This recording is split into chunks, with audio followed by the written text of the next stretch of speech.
Hello everyone, welcome to Unacademy let's crack UPSC CSC Hindi. मैं रिंकू सिंह स्वागत करती हूँ आप सब लोगों का। तो जीएस पेपर 1 जो कि बस किसी भी तरह से खत्म करना है हम लोगों को इस महीने। तो जीएस पेपर 1 में आज मैं वर्ल्ड हिस्ट्री का टॉपिक आपको पढ़ाऊंगी और सभी इंपॉर्टेंट टॉपिक में जीएस पेपर 1 के तहत डिस्कस कर रही हूँ। और एक दिन में क्लास लूंगी आप लोगों के लिए पूरी समरी की कि हमने क्या क्या पढ़ लिया है जीएस पेपर 1 में। ठीक है, ताकि आपको जो क्लासेस छूटी भी हो वो सारी आपसे रिवाइज हो जाए। तो वो अंत में करेंगे हम लोग। तो वर्ल्ड हिस्ट्री पहले भी मैंने पढ़ाई है और यहाँ पर मेंस पॉइंट ऑफ व्यू से देखते हुए कि कैसे क्वेश्चन आएगा तो किस तरह से आप आंसर करेंगे, फिर वैसे ये चल रहा है। और मैं सिर्फ उन लोगों के लिए सीरीज को कवर कर रही हूँ जो रेगुलर मेरे क्लास को फॉलो कर रहे हैं। वो सभी गंभीर विद्यार्थियों के लिए ये मेरा क्लास डेडिकेटेड है। बाकी बहुत सारे विद्यार्थियों को ऐसा लग रहा होगा कि ये क्या पढ़ रहे हो, क्यों पढ़ रहे हो, ऐसा जो नए हैं उनको लग रहा होगा। और जो नॉन सीरियस कैंडिडेट्स हैं, अभ्यर्थी हैं, विद्यार्थी हैं, शायद उनको भी लगता हो। तो जैसा कि आप लोग जानते हैं कि ये मेंस का सीरीज है और मेंस में आपका जीएस पेपर 1 का है, तो ये आपके लिए वो भी इक्वली बाकी सारे सब्जेक्ट के लिए मैटर करता है। तो जैसा कि मैंने आपको बताया कि मैंने उन्हीं लोगों के लिए शुरू किया है जिन्होंने रेगुलर फॉलो किया है मेरे इस सीरीज को, तो उनको मैं आधे में नहीं छोड़ना चाहती। तो अन अकेडमी पर अगर आप आते हैं तो वहाँ तो आप पूरी तरह से जुड़ जाते हैं आप वहाँ पर। और वहाँ पर जो है ये बिल्कुल ये लार्जेस्ट लर्निंग प्लेटफॉर्म है इंडिया का भी। और आप जब वहाँ पर आते हो तो हमारे साथ एकदम 1 to 1 हो जाते हो। तो daily live classes, test, quizzes, पूरा स्ट्रक्चर्ड कोर्स आपको मिलता है यहाँ पर एकदम अनलिमिटेड एक्सेस के साथ। अनलिमिटेड एक्सेस का मतलब ये होता है कि आप एक बार जीएस का आप लेते हो तो जीएस का जैसे ही आप सब्सक्रिप्शन लेते हो तो जीएस के जितने भी कोर्सेज हैं आप उन सब को पढ़ पाओगे। तो जो अभी मैं आपको ऐसे दिखाती हूँ कि लगभग 1500 से ज्यादा कोर्सेज है, आप वो सारे आपके लिए अनलॉक हो जाएंगी जैसे ही आप सब्सक्रिप्शन लेते हो। तो आपको एक लर्निंग ऐप डाउनलोड करना है। जैसी ऐप डाउनलोड करेंगे, कोर्स सेलेक्ट करेंगे, वहां पर ये सभी टॉप के एडुकेटर्स और कोर्सेज आपके लिए अनलॉक हो जाएंगी। 15,519 कोर्सेज हैं इस पे। और न्यू कोर्सेज लॉन्च होती रहती हैं हमेशा। तो आप सब्सक्रिप्शन ले सकते हैं। सब्सक्रिप्शन लेंगे तो आपको कहीं से कोई लॉस नहीं होने वाला है। तो 1 ईयर का 44,550 रुपये में 1 ईयर का है मेरे इस कोड के साथ।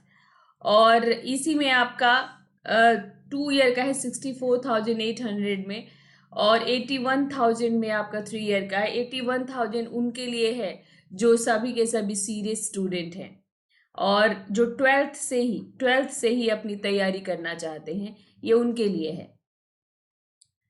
बाकी 2 साल का कोर्स आपके लिए आइडियली ठीक रहेगा। तो अगर आपको लगता है कि आप 30-40% आपने पढ़ रखी है बेसिक चीजें, तो आप 1 ईयर का भी ले सकते हो। ठीक है।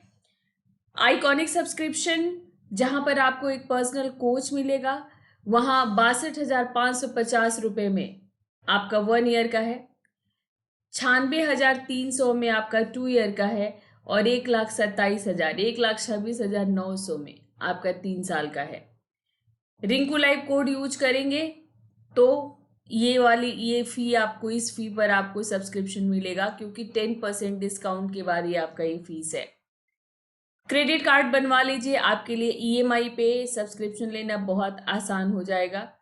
तो अब आप सिर्फ ऑप्शनल के लिए भी सब्सक्रिप्शन ले सकते हैं। तो PSIR, psychology, pub ad, sociology, geography, history, economics, anthropology, zoology, agriculture, mathematics, commerce, law, management, Maithili साहित्य, हिंदी साहित्य, कन्नड़ साहित्य, इंग्लिश साहित्य, ये सभी मुख्य वैकल्पिक विषय जो आजकल ट्रेंडिंग है, जो सब्जेक्ट्स स्टूडेंट लेते हैं, उन सब का ही कोर्स अवेलेबल है अन अकेडमी पर। और 24,750 रुपए में आप इस कोर्स को ले सकते हो 1 ईयर का। तो 24,750 में 1 ईयर का है, 36,000 में 2 ईयर का है, 45,000 में 3 ईयर का है। कम से कम 1 ईयर का आप जरूर लेना। रिंकू लाइव मेरा कोड है। ये मेरा टेलीग्राम ग्रुप है, यहां पर आप मुझे कांटेक्ट कर सकते हो।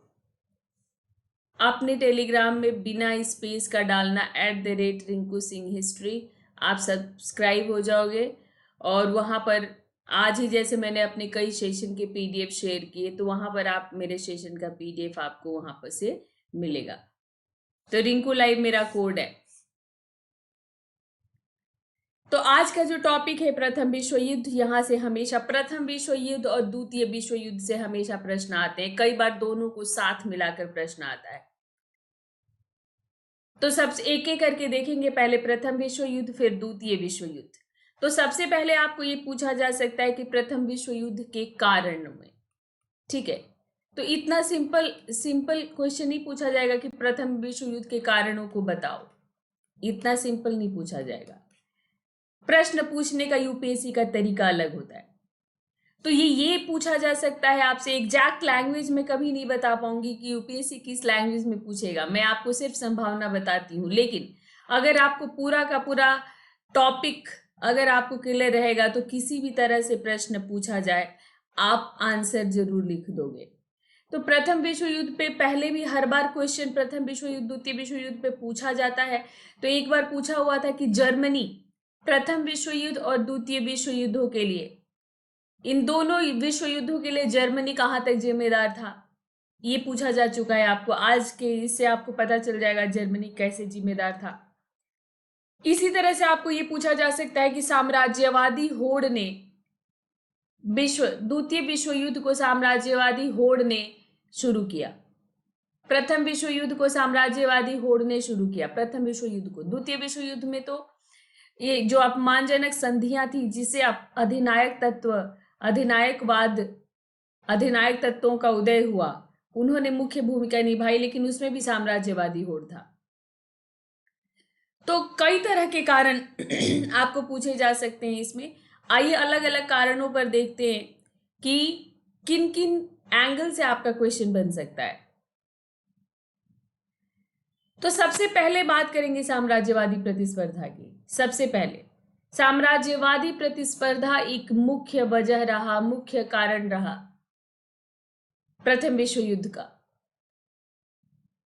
तो वहां पर क्या हुआ था कि आपने देखा कि पहले जितने भी यूरोपियन देश हैं, ये अमेरिका पहुंचे और फिर एशिया और अफ्रीका। तो एशिया और अफ्रीका जब ये आते हैं, तो यहाँ पर वो पूरे एशिया और अफ्रीका की बंदरबांट शुरू हो जाती है साम्राज्यवादी देशों के बीच। वो सभी वो अपने उपनिवेश बनाना चाहते हैं, वो क्षेत्रों को हथियाना चाहते हैं। और इस दौरान जितने भी साम्राज्यवादी यूरोपीय देश थे, उनमें टकराव हो रहा है। तो इनमें जो है आपका ब्रिटेन, फ्रांस, रूस, जर्मनी, इटली, अमेरिका भी बाद में शामिल होता है। तो इस तरह से कई, जापान भी एक जापान एशियाई देश था, पर जापान भी इस होड़ में शामिल हो जाता है। तो ऐसे ये आपस में कई बार जो है टकराते रहते हैं, शांतिपूर्ण निपटारा की भी कोशिश करते हैं। कई बार ऐसा होता है कि जब एक दूसरे के हित बिल्कुल सामने आकर खड़े हो जाते थे, तो ये शांतिपूर्ण निपटारा भी कर लेते थे और बदल लेते थे कि अच्छा चलो कोई बात नहीं, तुम ये ले लो, मैं ये ले लेता हूं। तो बिल्कुल ही वैसे ही था। तो ये फिर शांतिपूर्ण समझौता के तहत ये लोग एशिया अफ्रीका के किसी भाग को आपस में बांट लेते थे और युद्ध भी हो जाते थे। युद्ध को टालने की कोशिश करते थे, लेकिन कई बार इनका आपस में युद्ध भी हो जाता था। तो रूस जापान युद्ध जो हमेशा आप लोग पढ़ते हो, ये इसी युद्ध का परिणाम था, इसी साम्राज्यवाद का परिणाम था, आप समझ लो, रूस जापान युद्ध भी। तो 19वीं सदी के अंत तक स्थिति एकदम बदल गई थी। हुआ ये था कि जब एशिया और अफ्रीका की बंदरबांट शुरू हुई थी तब तो सबको कुछ न कुछ मिल जाता था, शांतिपूर्ण समझौता हो जाता था। लेकिन अंत तक क्या हुआ था कि अधिकांश क्षेत्रों को, एशिया और अफ्रीका के अधिकांश क्षेत्रों को ये लोग आपस में बांट चुके थे। अब नए उपनिवेश पाने का एक ही रास्ता था कि किसी साम्राज्यवादी देश से ही उसका उपनिवेश छीना जाए, यानी यूरोपियन कंपनी आपस में ही, यूरोपियन देश आपस में ही एक दूसरे से छीने। अब ये बच गया था, पूरी तरह से एशिया और अफ्रीका को ये जीत चुके थे। अब उपनिवेश चाहिए तो एक दूसरे से ही लड़ना होगा, एक दूसरे से ही छीनना होगा। इसमें जर्मनी इटली लेट कमर्स थे। जर्मनी का यूनिफिकेशन, एकीकरण जो बिस्मार्क के द्वारा हुआ, उसके बाद जर्मनी में जो राष्ट्रवाद का लहर उठा, और अब जर्मनी जो है इस होड़ में सबसे लेट शामिल हुआ और अब उसको चाहिए था। तो अब यहां पर जो है आर्थिक विकास भी एकीकरण के बाद जर्मनी का बहुत ज्यादा हुआ। तो 1914 तक ये लोहा और इस्पात में एकदम आत्मनिर्भर ही नहीं, ये ब्रिटेन और फ्रांस को भी बहुत पीछे छोड़ चुका था लोहा और इस्पात के उद्योग में। और भी बहुत सी औद्योगिक वस्तुओं के उत्पादन में एक बहुत आगे बढ़ चुका था। और इसने एक इंपरेटर जहाज बनाया जो उस वक्त का सबसे बड़ा जहाज था। उस वक्त ऐसा जहाज ब्रिटेन के पास भी नहीं था। तो ये एक नौसेना में एक बड़ी बात थी, और ब्रिटेन को इसी समय ब्रिटेन की को इसके साथ प्रतिस्पर्धा शुरू हो गई।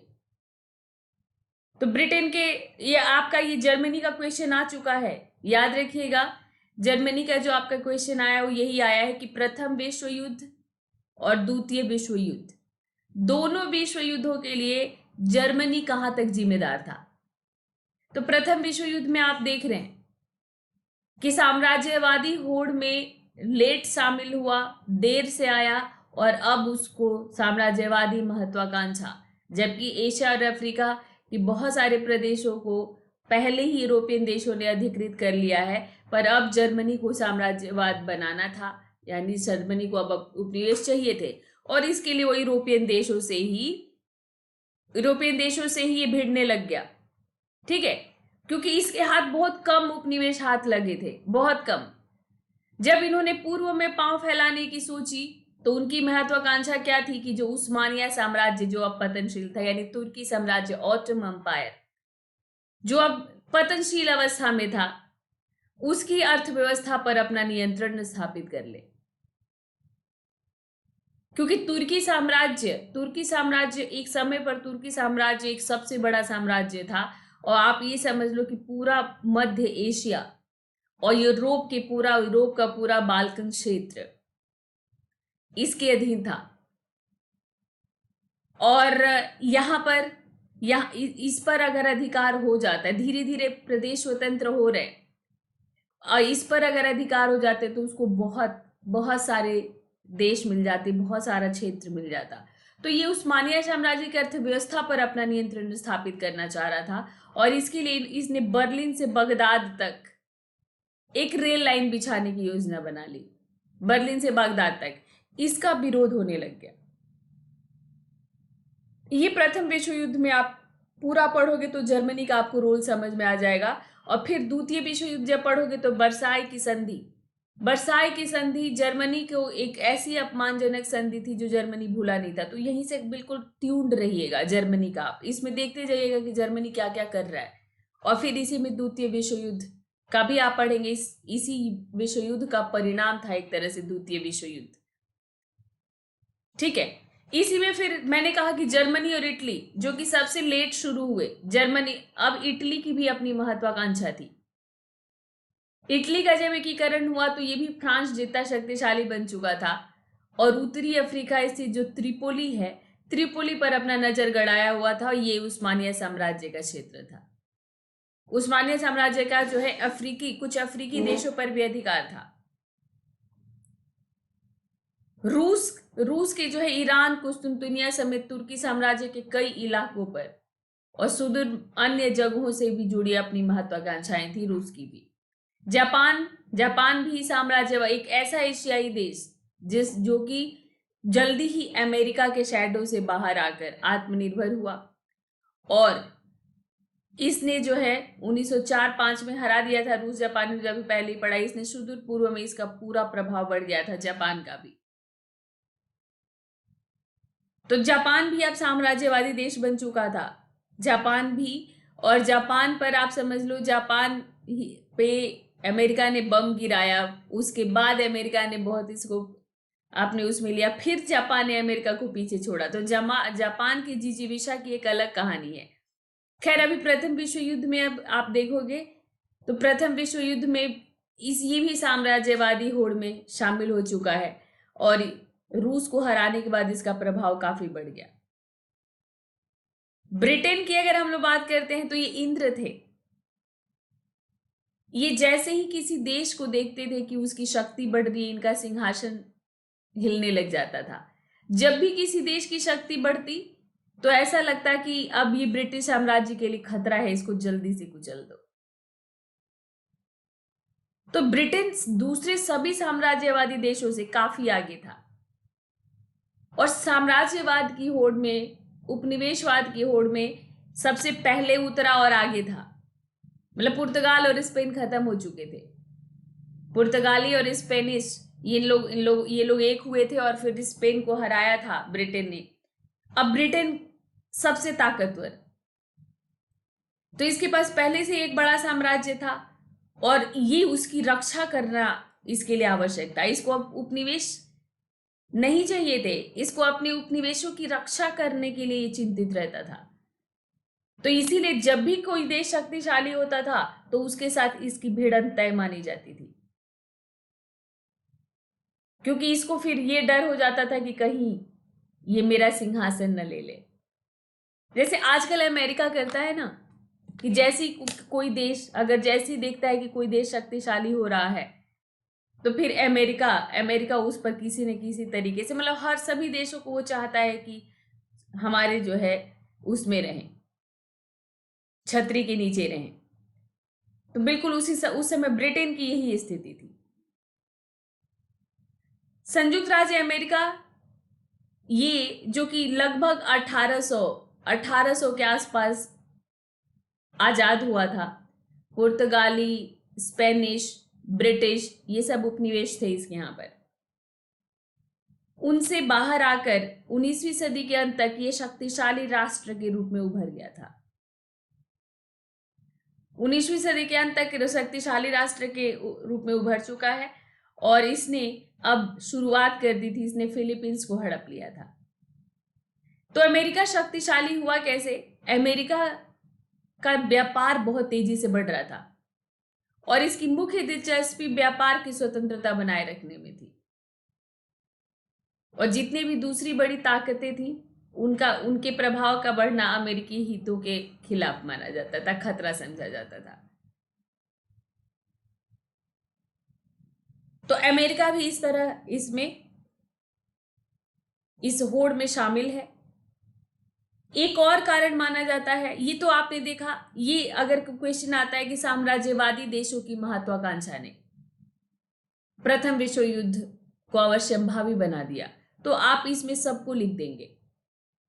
साम्राज्यवादी महत्वाकांक्षा ने, साम्राज्यवादी प्रतिस्पर्धा ने प्रथम विश्व युद्ध को अवश्यंभावी बना दिया। तो इसमें अब आप ये सारा लिख डालेंगे, जर्मनी, रूस, इटली, ठीक है, जर्मनी, इटली, रूस, जापान, ब्रिटेन, अमेरिका, इन सभी देशों का, और फ्रांस का भी, ठीक है, फ्रांस पहले से ही था। ब्रिटेन के बाद अगर हम लोग बोलते हैं तो फ्रांस ही था, और फ्रांस के प्रदेशों को जर्मनी छीन रहा था। तो फ्रांस और जर्मनी की भी अपनी प्रतिस्पर्धा एक कारण थी, जिस पर हम लोग बात करेंगे, ठीक है। तो फ्रांस जर्मनी की प्रतिस्पर्धा, जो मैंने बाद में पॉइंट डाल दिया है, वो भी आप डाल देना जब भी साम्राज्यवादी महत्वाकांक्षा पूछेगा। एक दूसरा कारण, मुख्य कारण हम लोग अगर बात करते हैं तो उग्र राष्ट्रवाद को भी ले सकते हैं हम लोग। ये प्रथम विश्व युद्ध का मौलिक कारण आप कह सकते हो बना। ये मतलब वो इसको विकृत राष्ट्रवाद भी कह सकते हो। मतलब ये इसका समान रूप से सभी यूरोपीय देशों में विकास हुआ। मतलब ये भावना बहुत तेजी से फैली कि समान जाति, धर्म, भाषा और ऐतिहासिक परंपरा के जो लोग होते हैं, जो व्यक्ति होते हैं, वो एक साथ रहते हैं तो वो एक राष्ट्र है, एक देश है, और वो एक साथ मिलकर के अगर कार्य करते हैं तो उनकी एक अलग पहचान बनेगी और उनको उनकी प्रगति होगी। तो ये भावना जो भारत में बहुत बाद में जाकर के पैदा हुआ, यूरोप में पहले हो गया था। और भारत में राष्ट्रवाद की भावना का मतलब था स्वतंत्रता, और इनमें राष्ट्रवाद की भावना का मतलब था अपने को फैलाना, अपना विस्तार करना, अपनी प्रगति करना। इनमें उग्र, इसको विकृत राष्ट्रवाद मैंने क्यों कहा? विकृत राष्ट्रवाद मैंने इसलिए कहा क्योंकि ये लोग, इनको ये था कि हमारा देश सबसे ऊपर हो, हमारा देश सबसे ऊपर हो, और इसके लिए सबसे ऊपर बनने के लिए जरूरी था कि आपके पास बड़ा साम्राज्य हो। तो ये बड़ा साम्राज्य कैसे होगा? तो जब आप फैलाओगे अपने को, अपना विस्तार करोगे, जिसके लिए युद्ध करना हो, किसी से छीनना हो, कब्जा करना हो, ये सभी ये लोग तरीके अपनाते थे। तो उग्र राष्ट्रवाद के आधार पर जर्मनी और इटली का एकीकरण तो हो गया था, पर जो बाल्कन क्षेत्र हैं, जो यूरोप का बाल्कन क्षेत्र है, अभी दिखाती हूं मैं आप लोगों को, तो बाल्कन क्षेत्र में ये भावना अब बहुत ज्यादा बलवती हो गई थी, क्योंकि ये लोग तुर्की साम्राज्य के अधीन थे। तो बाल्कन प्रायद्वीप ये यूरोप का ही एक क्षेत्र जिसमें 6 प्रमुख शक्तियां, मतलब उस समय यूरोप की जो 6 प्रमुख शक्तियां थी वो सभी बाल्कन देशों पर कब्जा करना चाहती थी। तो सर्बिया, युगोस्लाविया, ये सब देखो, ये बाल्कन क्षेत्र हैं, ये देख रहे हो ना आप, ये सारे। तो इसमें जो है आपका सर्बिया एक स्ट्रॉन्ग देश था। Serbia, Romania, Bulgaria, Slovenia, crochet, Bosnia Herzegovina तात्कालिक कार्य यही बना था। कोसोवो, मैसिडोनिया जहां से सिकंदर आया था, अल्बानिया, तो ये सारे बाल्कन देश थे। ठीक है, तो ये जो सारे बाल्कन देश थे, ये सभी बाल्कन देशों पर ये तुर्की साम्राज्य के अधीन थे। ये तुर्की साम्राज्य का पतन हो रहा था। अब ये जो 6 प्रमुख शक्तियां उस समय यूरोप में थी, जो कि साम्राज्यवादी होड़ में भी शामिल थी, तो ये सभी के सभी इन क्षेत्रों पर अपना कब्जा करना चाहते थे। ठीक है, तो आपका ये भी प्रश्न आ सकता है कि बाल्कन प्रायद्वीपों के प्रश्न ने किस तरह यूरोप के साम्राज्यवादी देशों को एक तरह से बारूद में चिंगारी का काम किया। इसने आग पहले ही लगी हुई थी, इसने चिंगारी का काम किया था। तो ये बाल्कन प्रायद्वीप का ऐसा प्रश्न था जिसमें सभी यूरोपीय देश उलझ गए। सभी एशिया अफ्रीका की बंदरबाट संपन्न हो चुकी है, और यहां पर ये बाल्कन प्रायद्वीप जो अब इन लोगों को दिख रहा है, तुर्की साम्राज्य का पतन हो रहा है, और ये बाल्कन के सभी देशों पर अपना अपना प्रभाव सभी स्थापित करने की कोशिश कर रही हैं, सभी साम्राज्यवादी देश कर रही हैं, तो कर रहे हैं कह लीजिए। तो आप को ये पूछा जा सकता है कि बाल्कन प्रायद्वीप पर कब्जा बाल्कन देशों की लालच ने, या टूटते हुए तुर्की साम्राज्य के क्षेत्रों पर अधिकार की भावना ने, अधिकार की तमन्ना ने, तो तमन्ना तो खैर हिंदी शब्द नहीं है, मतलब अधिकार की महत्वाकांक्षा ने किस तरह से प्रथम विश्व युद्ध को जन्म दिया। तो ये बाल्कन, जिसमें आपने देखा कि रोमानिया सबसे बड़ा है बाल्कन देशों में, रोमानिया, फिर सर्बिया है, बुल्गारिया है, बाकी सब छोटे छोटे देश हैं। तो इनको इनको लेने के लिए अब सारे उलझ चुके हैं। ठीक है। और बाल्कन प्रदेश के लोग खुद स्वतंत्रता के लिए अब आंदोलन चला रहे हैं।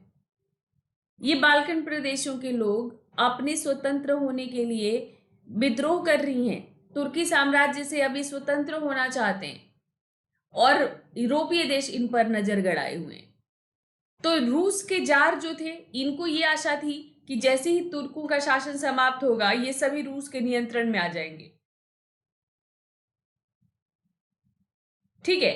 तो इन्होंने क्या किया कि उन्होंने वहां पर सर्व स्लाव यानी पैन स्लाव नामक एक आंदोलन को बढ़ावा दिया स्लोवेनिया में। मतलब इसमें यह था कि स्लैव जाति के जितने भी लोग थे, स्लाव जाति के जितने भी लोग थे, उन सबको एक करना है। तो जहां जहां पे फिर स्लाव जाति के लोग थे उन सभी प्रदेशों को एक हो जाओ। इसके लिए इसने जो है ये एक वो चलाया आंदोलन। तो स्लाव जो है ऑस्ट्रिया हंगरी के कई अनेक क्षेत्रों में स्लाव रहते थे, ऑस्ट्रिया हंगरिया के क्षेत्र में भी। तो इसमें ये भी कूद गया। ऑस्ट्रिया हंगरी भी स्लाव बहुल क्षेत्रों को एक करने के लिए एक आंदोलन चलाने लग गया। और इनको एक करने के लिए जो है वहां का एक बाल्कन देशों का एक बड़ा देश जो है नेतृत्व कर रहा था, वो था आपका सर्बिया। सर्बिया भी इन सभी स्लैव को एक करने के लिए एक आंदोलन चला रहा था। ये रूस भी चला रहा था और ऑस्ट्रिया भी चला रहा था। और एक सर्व जर्मनी आंदोलन भी चला। और इसका उद्देश्य क्या था कि जर्मनी के प्रभाव को पूरे मध्य यूरोप और बाल्कन क्षेत्र में फैलाना है। इसका उद्देश्य यह था कि जर्मनी के प्रभाव को फैलाना है पूरे मध्य यूरोप और बाल्कन क्षेत्र में। और इटली भी कुछ कम नहीं था। इटली ने भी कुछ ऐसे क्षेत्रों पर दावा किया जो उस समय ऑस्ट्रिया के अधीन थे। तो इस तरह से बाल्कन देशों पर अधिकार को लेकर कई गुप्त संधियां और गुटों का निर्माण शुरू हो गया। और इसमें सभी एक दूसरे को सपोर्ट कर रहे, मतलब जैसे मान लो कि ये क्षेत्र है, इस पर मैं अगर दावा कर रही हूं तो कुछ लोग मेरा विरोध कर रहे हैं और कुछ मुझे सपोर्ट कर रहे हैं। तो जो सपोर्ट कर रहे हैं उनका एक दल और जो विरोध कर रहे हैं उनका एक दल, ऐसे गुटों का निर्माण शुरू हो गया। तो ये गुटों का निर्माण पहले से ही हो रहा था। 20वीं सदी के पहले दशक तक दो परस्पर विरोधी गुट बन गए। ठीक है। और अपनी अपनी सैनिक शक्ति के साथ एक दूसरे का मुकाबला करने के लिए ये तैयार हो गए, जिसको आपने बाद में जाकर मित्र राष्ट्र और धुरी राष्ट्र कहा। ठीक है। यही गुट द्वितीय विश्व युद्ध में भी था। तो मित्र राष्ट्रों में वही रूस, फ्रांस,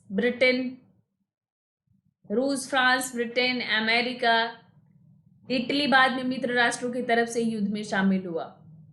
धुरी राष्ट्रों में ये सब सारे आ गए थे, जर्मनी, जापान, टर्की, ये सब इसमें आ गए थे। ठीक है। तो अब जो है इनमें जो है हथियारों की होड़ शुरू हुई। जब गुट बने तो हथियारों की होड़ शुरू हुई और सारे के सारे देश घातक हथियार और नौसेना को बढ़ाने में अपना लग गए। इसमें जर्मनी और फ्रांस की शत्रुता की एक मुख्य भूमिका रही। तो जर्मनी का रोल कि क्या रहा उसमें आप ये भी याद रखेंगे, इनकी मध्य पुरानी दुश्मनी थी। जब जर्मनी का एकीकरण बिस्मार्क ने किया तो बिस्मार्क बहुत शक्तिशाली होकर निकले। बिस्मार्क को आयरन मैन कहा जाता है। बिस्मार्क ने फ्रांस के सबसे धनी प्रदेश अल्सेस लॉरेन पर अधिकार कर लिया था और मोरक्को में भी फ्रांसीसी हितों को क्षति पहुंचाई थी। और फ्रांस क्योंकि हार गया था तो चुपचाप फ्रांस ने इसको स्वीकार कर लिया था। लेकिन जो फ्रांस का जनमत जो था, जो फ्रांस के लोग थे, वो जर्मनी के विरुद्ध थे। और फ्रांस इसी वजह से हमेशा जर्मनी को नीचा दिखाने के प्रयास में लगा रहता था। और आप देखोगे कि संधि में सबसे मतलब युद्ध का तत्कालिक कारण बना, और संधि में भी अल्सेस लॉरेन का प्रदेश सबसे पहले लिया।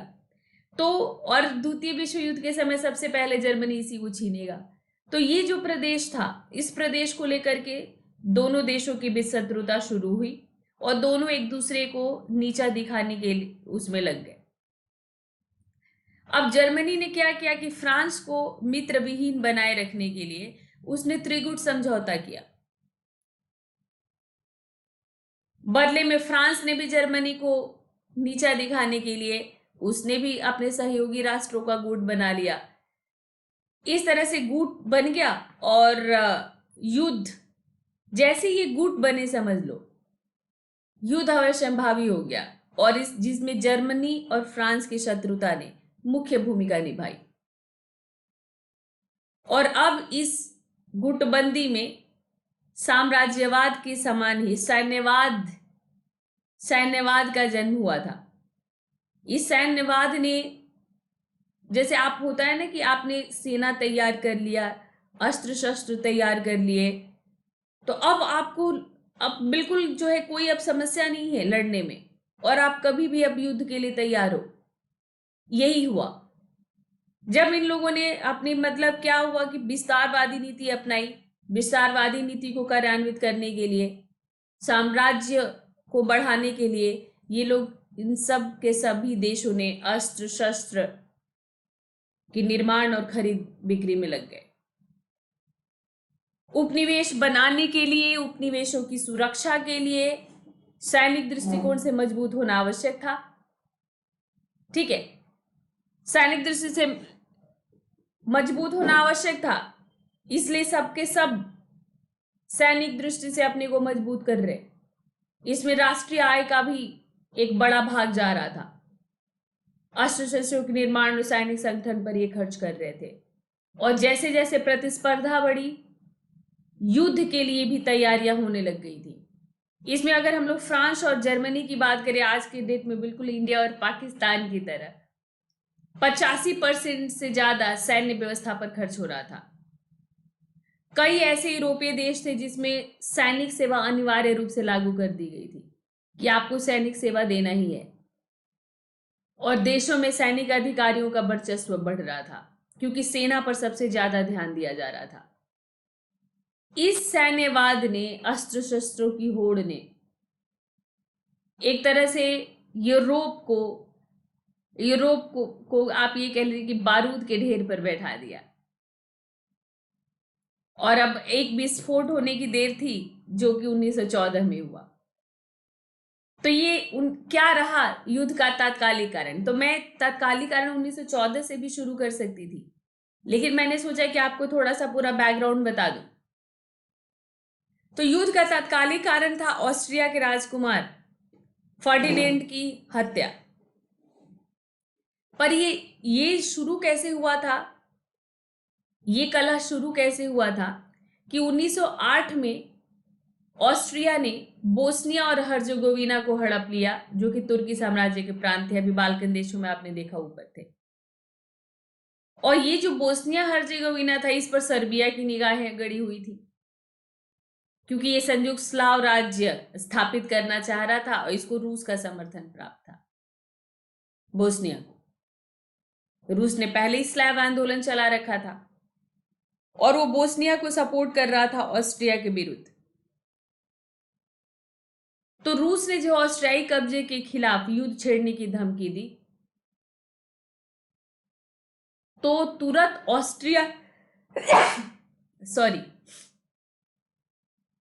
जो है ऑस्ट्रिया के सपोर्ट में जर्मनी आ गया। तो रूस को पीछे हटना पड़ा। जैसे ही जर्मनी ने देखा कि सर्बिया को फेवर करके रूस ऑस्ट्रिया को धमका रहा है, तो ऑस्ट्रिया के फेवर में आ गया जर्मनी। और ये बिल्कुल वैसे ही था कि ना रूस को बहुत प्रेम था बोस्निया से, ठीक है, और ना ऑस्ट्रिया से बहुत प्रेम था जर्मनी को, लेकिन वहां पर दोनों की अपनी महत्वाकांक्षा थी, रूस और जर्मनी की। तो वो वहां पर दो देशों को अपना समर्थन दे रहे थे।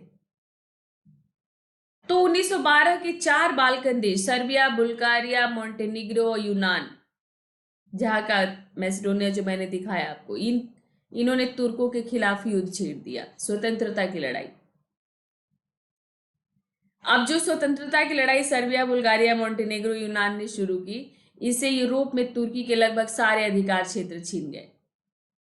ठीक है, और तुर्की के पुराने अधिकार क्षेत्रों के बंटवारे के सवाल पर बाल्कन के देश आपस में लड़ गए। ठीक है, तो ये सभी आपस में लड़ गए। उसमें जो है ऑस्ट्रिया जो है अल्बानिया को एक स्वतंत्र देश बनवाने में सफल रहा। बोस्निया हर्जेगोविना पर अधिकार कर चुका है, अल्बानिया को स्वतंत्र बनवाने में सफल रहा। सर्बिया जो कि वहां का बाल्कन क्षेत्र का एक बड़ा देश था, उसकी महत्वाकांक्षा पूरी नहीं हुई और ऑस्ट्रिया के खिलाफ सर्बिया में के मन में एक कड़वाहट फैली। इसी में 28 जून 1914 को यही तात्कालिक कारण था, लेकिन ये बीज चला आ रहा था कहां से, वो मैंने आपको समझाया कि ये 1908 से ही चला आ रहा था। तो 28 जून 1914 को फ्रांसिस फर्डिनेंड की, ऑस्ट्रिया के राजकुमार फ्रांसिस फर्डिनेंड की बोस्निया की राजधानी सराजेवो में हत्या हो गई।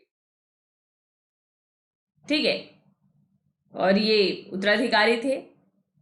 अब 28 जुलाई 1914 को ऑस्ट्रिया ने सर्बिया के खिलाफ युद्ध की घोषणा कर दी। तो क्योंकि सर्बिया के साथ रूस था और ऑस्ट्रिया के साथ जर्मनी, तो इन दोनों को भी आ ही गई है। तो क्योंकि रूस ने सर्बिया को पूरी सहायता का वचन दिया हुआ था, तो रूस भी युद्ध की तैयारी करने लग गया। और जर्मनी क्योंकि ऑस्ट्रिया के साथ था, उसने 1 अगस्त को रूस और 3 अगस्त को उसने फ्रांस के खिलाफ भी युद्ध की घोषणा कर दी, जर्मनी ने। तो ये जर्मनी के रोल में सब याद रखेंगे आप। जर्मनी की प्रथम विश्व युद्ध में जर्मनी की भूमिका, एक तो साम्राज्यवादी प्रतिस्पर्धा हो गई, एक जर्मनी और फ्रांस की आपसी प्रतिस्पर्धा हो गई, और युद्ध में जर्मनी ने ऑस्ट्रिया का पक्ष लेकर के रूस और फ्रांस के खिलाफ इसने युद्ध की घोषणा कर दी। ठीक है, तो फ्रांस पर दबाव डालने के लिए जर्मन सेनाएं 4 अगस्त को बेल्जियम में घुस गई। बस उसी दिन ब्रिटेन ने जर्मनी के खिलाफ युद्ध की घोषणा कर दी। ब्रिटेन ने उसी दिन कि जर्मनी ताकतवर हो रहा है, जर्मनी के खिलाफ युद्ध की घोषणा कर दी। और सुदूर पूर्व में जर्मनी के उपनिवेशों को जापान ने वो कर लिया था, तो जापान ने जर्मनी के खिलाफ युद्ध की घोषणा कर दी। ठीक है, तो तुर्की और बुल्गारिया जर्मनी की तरफ हो गए, और इटली जो कि शुरू से ही कंफ्यूज था, तो वो जर्मनी और ऑस्ट्रिया हंगरी के खिलाफ युद्ध में शामिल हुआ। तो मतलब एक तरह से मित्र राष्ट्रों की तरफ से ये शुरू हुआ। तो इसमें आपने देखना है कि मतलब जर्मनी की तरफ से जर्मनी है, तुर्की है, बुल्गारिया है, और इधर ये। तो इसमें जो है, इसमें आपका तो अब ये फ्रांस हो गया, ब्रिटेन हो गया आपका, बाद में अमेरिका आएगा, रूस आएगा। ठीक है, तो अब इसमें फ्रांस, ब्रिटेन, रूस, अमेरिका, ये मुख्य मित्र राष्ट्र हो गए। ठीक है, तो यहां पर आप ये देख रहे हैं कि यहां पर जो है जापान ने भी जर्मनी के खिलाफ युद्ध की घोषणा की, क्योंकि जो है वो चाह रहा था कि सुदूर पूर्व में जर्मनी के उपनिवेश वो हथिया ले। अब इसमें जो प्रमुख घटनाएं क्या रही, जर्मनी की को ये आशा थी, जर्मनी ही पूरा इनिशिएटिव देख रहे क्या प्रथम विश्व युद्ध में ले रहा है, तो जर्मनी को ये आशा थी कि वो बेल्जियम पर बिजली की तरह मार करके और फ्रांस पर हमला कर देगा, और बहुत तेजी से हमला करके कुछ ही हफ्तों में हरा देगा, उसके बाद वो रूस से उलझेगा। इसी प्लानिंग में, ये प्लानिंग एक्चुअली खराब हो गई जर्मनी की। उसने इसी प्लान यही किया था, लेकिन रूस ने बीच में हमला कर दिया, इसी वजह से सब गड़बड़ हुआ। तो जर्मनी ने खूब तेजी से हमला करके, और जब फ्रांस पर वो कब मतलब लगभग 20 किलोमीटर पेरिस से दूर रह गया था मात्र। उसी समय रूस ने जर्मनी और ऑस्ट्रिया पर हमले आरंभ कर दिए। जब रूस ने जर्मनी और ऑस्ट्रिया पर हमले आरंभ किए तो फिर कुछ जो है जर्मन सेना जो है पूर्वी मोर्चे पर भेजनी पड़ी। अब जब जर्मन सेना को पूर्वी मोर्चे पर भेजनी पड़ी तो जो पेरिस, जो कि अब जल्दी ही पेरिस पर कब्जा करने वाला था जर्मनी, पेरिस की तरफ सेनाओं का बढ़ना रुक गया और युद्ध लंबे समय तक खिंच गया। तो बहुत समय तक जो है युद्ध जो है हुआ नहीं। आमने सामने की लड़ाई लगभग पूरी तरह समाप्त हो गई और 4 वर्षों तक ये जो है जर्मनी और फ्रांस की सेना एक दूसरे के सामने खड़े रहे पर कोई पक्ष एक दूसरे को विस्थापित नहीं कर पाया। धीरे धीरे लड़ाई चल रही थी। फिर इस समय जो संयुक्त राज्य अमेरिका जो शामिल हो गया युद्ध में, इसने 6 अप्रैल 1917 को जर्मनी के खिलाफ युद्ध की घोषणा कर दी। और जो जर्मनी की जो यू बोटें थी, जो जर्मनी की अपनी खोज थी, लुसितानिया नामक एक ब्रिटिश जहाज को डुबो दिया उन्होंने। और इसमें जो है 1153 यात्री थे, मर गए, जिसमें 128 अमेरिका थे, मतलब अमेरिकन थे। अगर आपको ये पूछा जाएगा कि अमेरिका क्यों शामिल हो गया इस युद्ध में, क्योंकि वो तो पूरी तरह से व्यापार पर ध्यान दिया हुआ था अपना, और अभी तक इस तरह की किसी गुटबंदी में वो था नहीं। पर अमेरिका को प्रथम विश्व युद्ध में क्यों शामिल होना पड़ा, तो ये भी जर्मनी की गलती थी। तो ये सब आप जर्मनी की गलतियां पढ़ रहे हो। तो अमेरिका को भी एक तरह से जर्मनी की ही गलती ने इस युद्ध में शामिल किया। महत्वाकांक्षा तो उसकी अपनी जगह पर थी। तो जर्मनी की यू बोटों ने लुसितानिया नामक एक ब्रिटिश जहाज को डुबो दिया और उसमें जो यात्री मरे उसमें 128 अमेरिकी यात्री भी थे।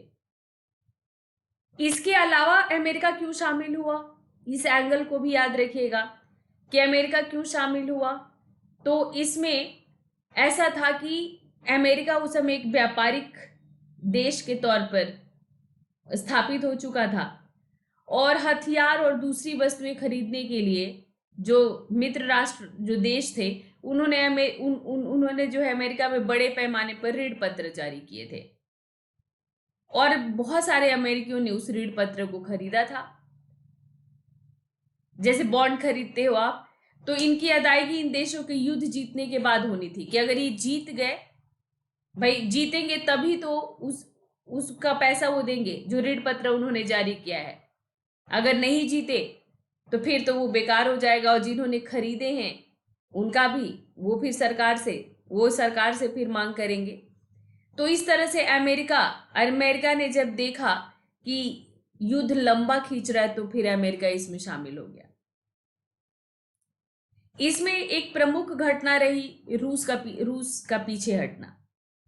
आपको पता है कि रूस में बोल्शेविक क्रांति, अक्टूबर क्रांति हुई। तो रूस की जो अक्टूबर क्रांति के बाद ही रूस युद्ध से पीछे हट गया, क्योंकि रूसी क्रांतिकारी आरंभ से युद्ध का विरोध करते आए थे और जब बोल्शेविक सरकार सत्ता में आई तो उसने जो है बिना हर्जाना वर्जाना लिए वो युद्ध से शांतिपूर्ण पीछे हटने का फैसला लिया कि ना मुझे क्षेत्र चाहिए, ना मुझे हर्जाना चाहिए, मुझे बस अब पीछे हट जाना है।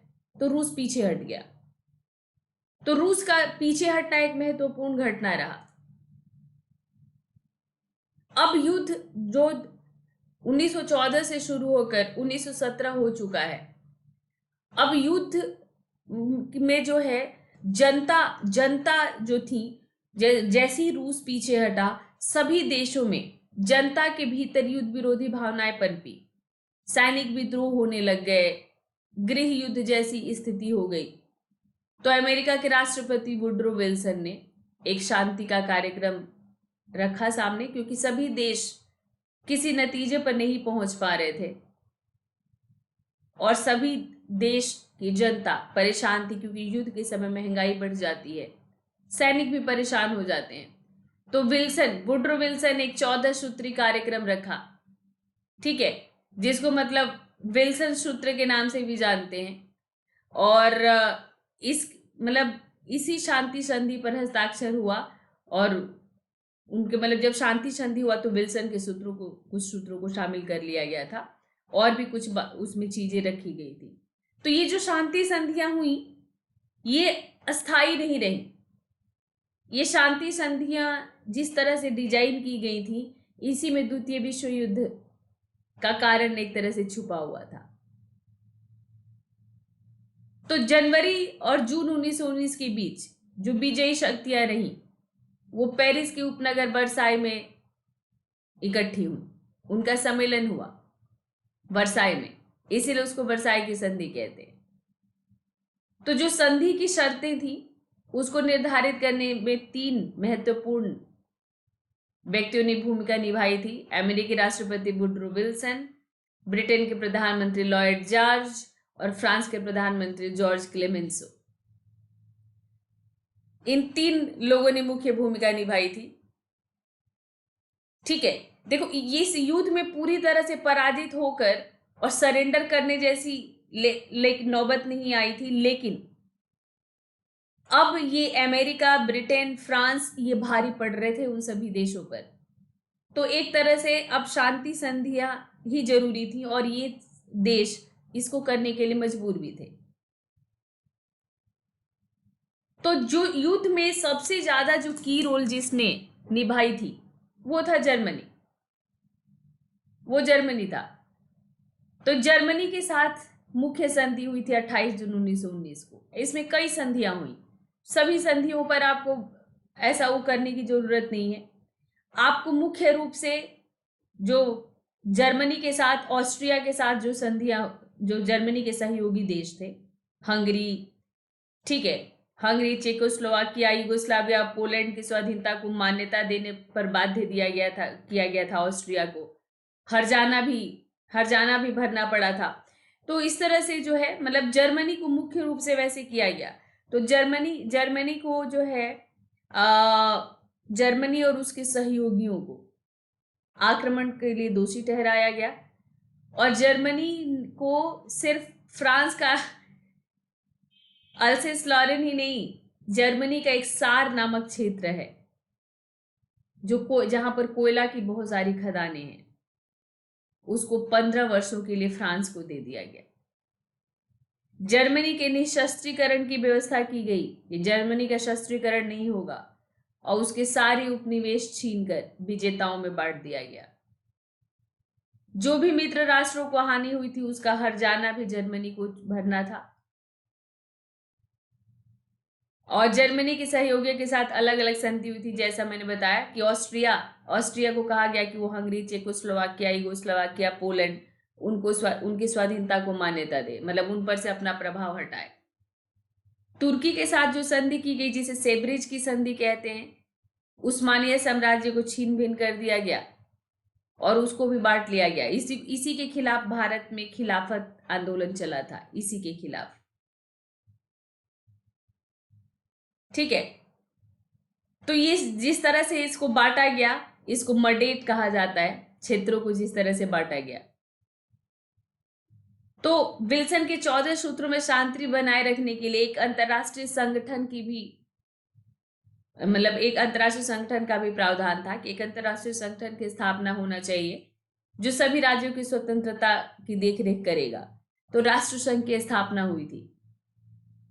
तो एक प्रमुख अंग रहा राष्ट्र संघ की स्थापना, लीग ऑफ नेशंस। ठीक है, तो लेकिन जो है ये सही अर्थों में पूरा नहीं कर पाया था, इसीलिए फिर द्वितीय विश्व युद्ध हुआ।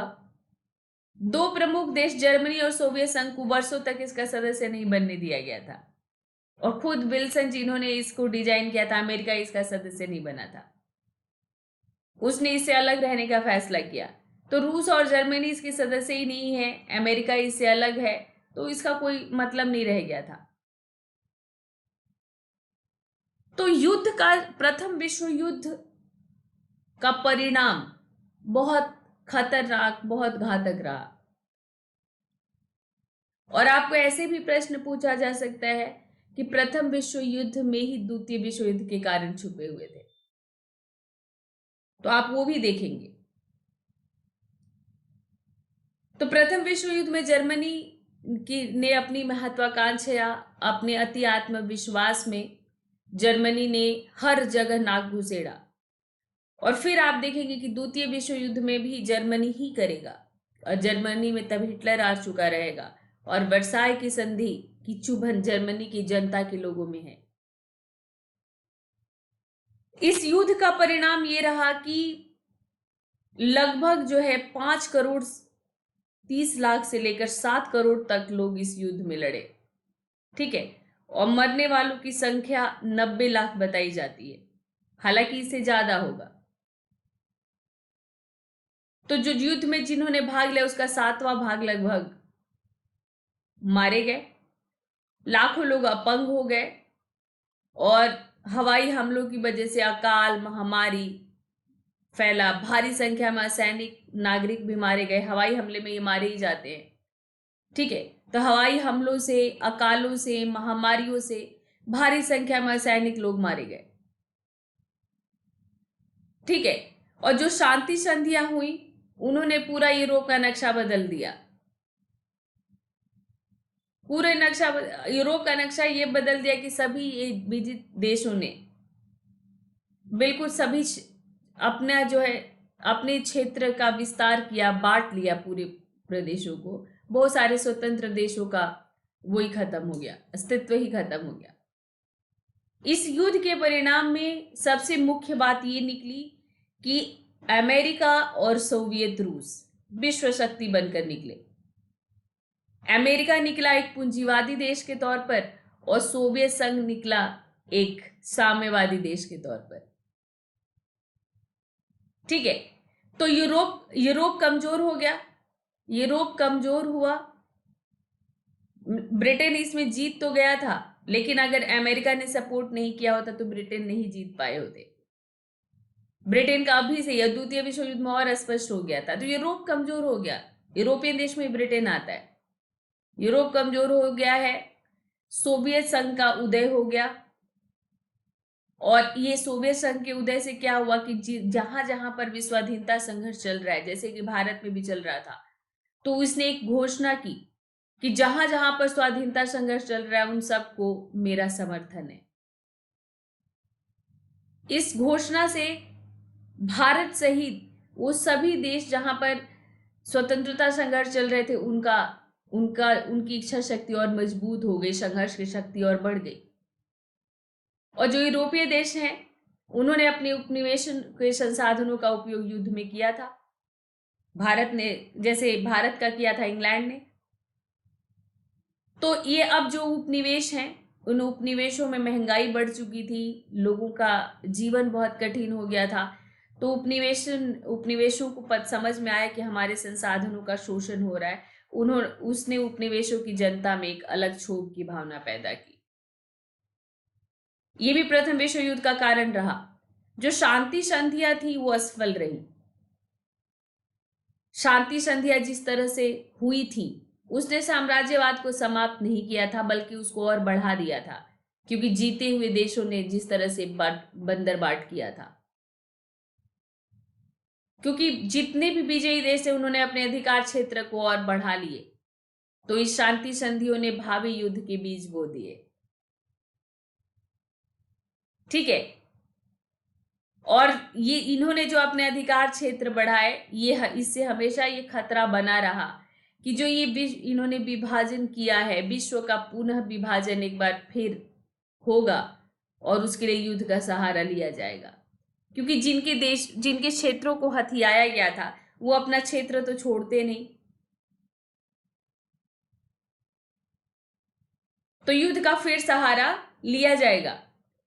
ये उन देशों को, जैसे विशेष तौर पर जर्मनी, मतलब टर्की में तो खत्म ही हो गया था, लेकिन अगर जर्मनी ऑस्ट्रिया इनकी बात करें तो जैसे जर्मनी जैसे देशों में ये भीतर ये भावना अच्छी तरह से घर कर गई थी, और ये तो पराजित देश थे। लेकिन जापान और इटली को कुछ खास इसमें नहीं मिला था, क्योंकि वो छोटे देश थे। तो जो महाशक्ति थे उन्होंने सारे लाभ अपने खाते में रखे। तो ये छोटे देश जो कि इनकी तरफ से लड़े थे वो भी संतुष्ट नहीं थे, इसीलिए द्वितीय विश्व युद्ध में जापान लड़ा इनके खिलाफ। तो ये देश भी संतुष्ट नहीं रहे। तो पराजित राष्ट्र और वो छोटे राष्ट्र जिनको जिनको सही तरीके से लाभ नहीं मिला प्रथम विश्व युद्ध का, इनके मन में ये बैठ ही गया कि अगर हमको अपना लाभ बढ़ाना है और पराजित देशों को अगर अपना आत्मसम्मान वापस लेना है तो एक युद्ध तो फिर तय है। तो युद्ध का सहारा लेना बिल्कुल आप ये समझ लो कि तय हो गया। तो ये मतलब ये इसमें आपको अब कई तरह के इसमें क्वेश्चंस आपके बनेंगे। जर्मनी का की रोल मैंने आपको बता दिया कि जर्मनी कहां तक जिम्मेदार था। इसके अलावा इसमें अमेरिका का भी आपसे पूछा जा सकता है कि अमेरिका को लोगों ने महसूस किया इस युद्ध में, अमेरिका के अस्तित्व को। तो अमेरिका किस तरह से शामिल हुआ और कैसे एक विश्व शक्ति बन करके अमेरिका निकला। तो अमेरिका का एंगल याद रखिएगा, जर्मनी का हो गया, अमेरिका का हो गया, जर्मनी और फ्रांस की शत्रुता ये भी याद रखिएगा, और बाकी ब्रिटेन का एंगल याद रखिएगा। और सबसे मुख्य रहा परिणाम, सबसे मुख्य इसके परिणाम में एक और पॉइंट नोट करिएगा, अधिनायकवाद का उदय। यही युद्ध था जिसने हिटलर और मुसोलिनी जैसे लोगों को जन्म दिया। अधिनायकवाद का उदय हुआ, जिन्होंने अपने देश में लोगों के आत्मसम्मान को वापस लाने के वचन देकर छा गए। और लोग सब कुछ भूलकर लोगों ने इनको समर्थन दिया, क्योंकि ये अपने देश को ऊंचा बनाना चाहते थे, ऊंचा रखना चाहते थे अपने देश को।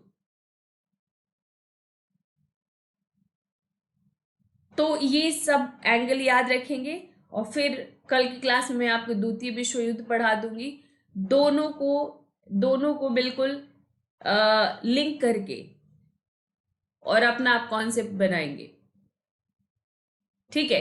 तो इसमें जो है इस युद्ध के परिणाम, प्रथम विश्व युद्ध के परिणामों में ही द्वितीय विश्व युद्ध छुपा हुआ था, द्वितीय विश्व युद्ध का बीज छुपा हुआ था प्रथम विश्व युद्ध में ही।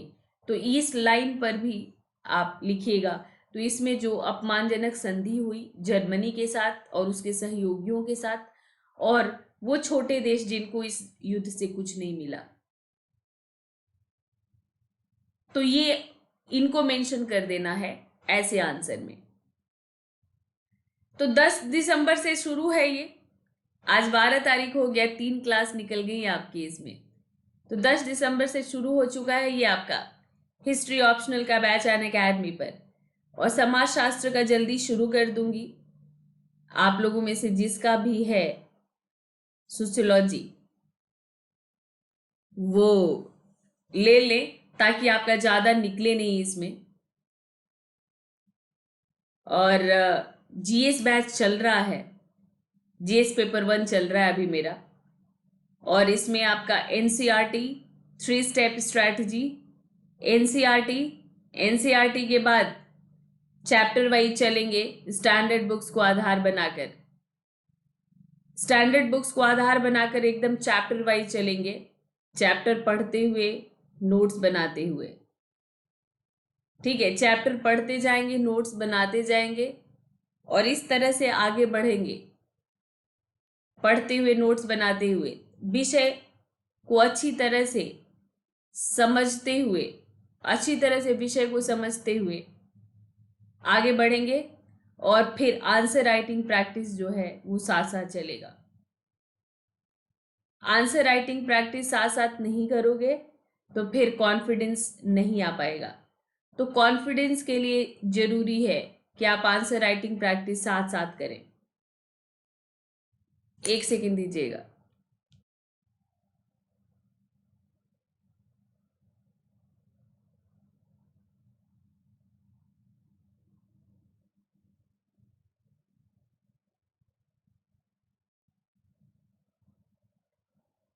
तो आंसर राइटिंग प्रैक्टिस बिल्कुल ज़रूरी है, जो मैं साथ साथ करवा रही हूँ।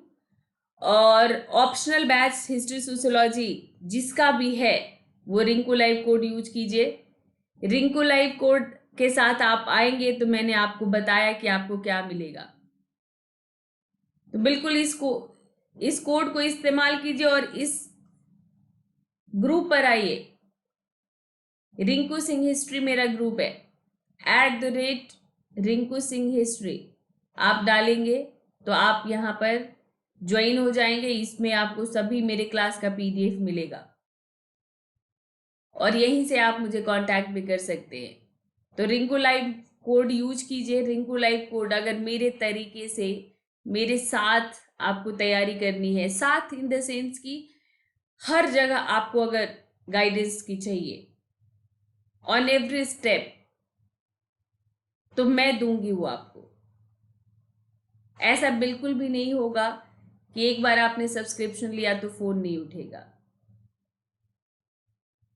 तो सेशन अच्छा लगा है तो लाइक, शेयर और सब्सक्राइब करना ना भूलें। Thank you for watching this session. मिलते हैं फिर नेक्स्ट सेशन में।